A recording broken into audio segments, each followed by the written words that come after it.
Hello, I'm Chef Jeff Trombetta, and this video is on onion rings on behalf of Norwalk Community College. It's actually going to be a costing exercise.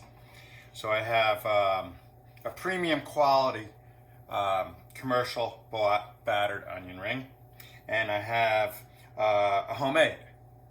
And so we'll cost it out. We'll have that lesson. I'm not going to waste time in the video doing that.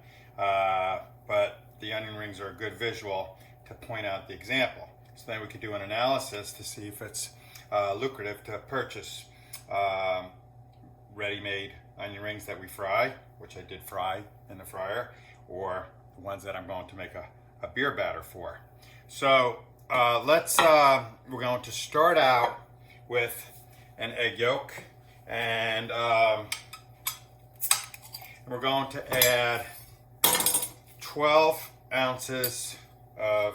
8 ounces of beer to 1 egg yolk, right? And I'm going to pour it slowly.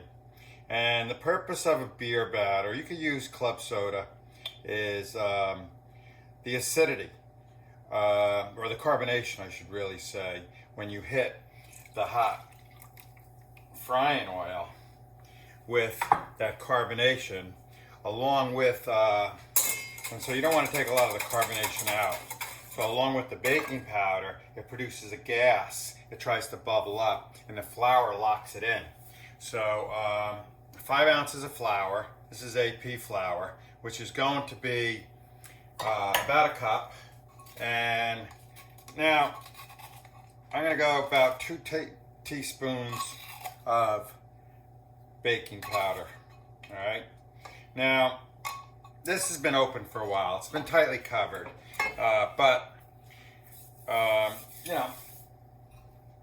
It loses its oomph, is what I'm trying to say. So, and I'm going to go about, this is kosher salt, so by volume, about 3/4 of a teaspoon of kosher salt, which is probably equivalent to, I don't know, 1/3 of a teaspoon of table or mineral salt, because that's a tighter crystal. So that whole volume weight thing is something. So anyway, we're going to make a batter, and so it's good to have your batter nice and fresh. And this batter actually didn't work as well, and I pre-fried the onion rings for display on a plate in a batter I made last night, and so it's kind of flat. It doesn't have the gas, and that's why baking powder usually loses its oomph, because the gas absorbs moisture in the air, the baking powder absorbs moisture in the air, and gas slowly releases and the baking powder gets expended. Now this is going to be a little thick, so I'm going to add more beer, all right? And, the consistency should be like pancake consistency. You want to be able to dip your onion ring in there. And so that's pretty good, all right? And so again, the flour is going to lock in that gas from the carbonation, and the baking powder is going to produce gas, and it's going to float, and it's going to crisp up, and it's going to make a delightful onion ring. Now, frying temperature is important too. So we're going to turn this up a little bit, especially since we're going to lose our heat when we add cold onion rings. These onion rings were soaking in water, and so they should be a little wet. All right, they're actually drying up now because they've been sitting out there. So I'll look for some wet ones, and I'll put them in the dredging flour, right? And the reason why they should be wet, or slightly wet, not soppy wet, is because the whole idea of breading or battering is wet, dry, wet. In this case, wet, dry, wet. So in other words, a wet onion ring is going to allow the flour to adhere to it, and then the flour is going to allow the wet batter to adhere to that. All right, so that's important. And another important thing is shake off your excess flour. Why? Because if it's going to fall off anyway, and if it falls off, the batter that's sticking to it will fall off. all right? So you want to shake off your excess. You want to dredge it good, all right? So, and we'll probably hit it with another one to make a full portion. You can't overcrowd this, and temperature is going to be really important here. So I cranked it up a little bit. This says 360, but what's going to happen is, well, first of all, this is about 20 degrees off. So this is a thermocouple, which is like a very accurate thermometer, and you want to be about 350 to 375. So 360 is a nice temp, and this thermometer is registering 360, and my oil's not even registering 350. So that'll take a second to come up. By the time I coat my onion rings with batter, it'll come up, and so I'm already at 343. So commercial fryers regulate, and they have high recovery, and that's the sign of a good fryer is when you drop something cold in it, it immediately fires up and recovers the heat and heats up the oil. But so I got the oil cranked on this one, and we're going to bring our nice drain system here, which is an egg carton. Makes a wonderful drain because it's very porous and it's very thick, so it doesn't get saturated with fat like paper towels or something like that.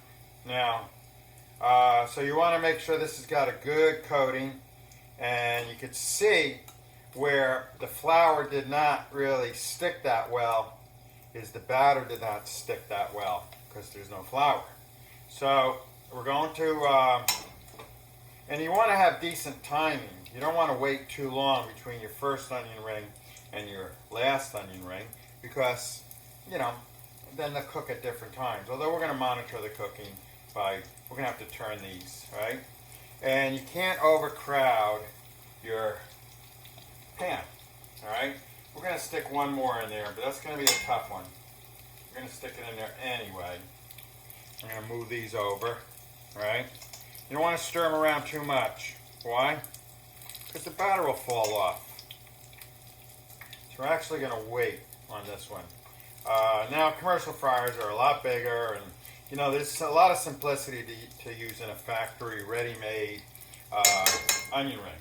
Now you can see how this is browning on one side, so you got to turn it. Okay, that's a nice, almost looks like a donut, right? That's a nice onion ring. So you kind of got to peek. It's like baking cookies, right? Got to kind of look at the underside, and they're coming nicely. So I'm going to flip that one. All right. Be careful with hot oil, right? Keep that handle in. You do not want to knock this over. You know, an oil burn is pretty severe. Almost as severe as a sugar burn, but not quite. And so, they don't take long. I cut them 1/4 inch because if I cut them any thinner, then the onion's going to get mushy. And if I cut them thicker, the onion might be kind of raw. And so a perfectly cooked onion is the proper cut. And so, now, who doesn't like onion rings, huh? If you don't like onions, you don't like onion rings. But if you like onions, you're going to like onion rings. So let's get this guy in there, right? And come on, baby, move over, make room. Make room for cousin it. All right, now, there we have it. Whoops. Get rid of that, because that's going to create a blemish. See? Frying's messy stuff. You want to fry any kind of batter that's adhered to it, right? There we go. Doesn't take long for them to crisp up. All right? So we're going to take this one out, right? Take this one out. So always have an oversized pan, right? So you're not burying yourself on top of one another. And that's it. So while that's frying, I'm going to take a nice fresh onion ring, and I'm going to rinse my hands.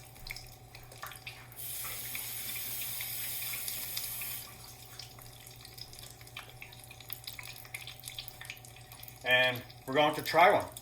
All right? Going to dip it in ketchup. You can have any sauce you want. There's nothing wrong with ketchup. And we're going to take a bite.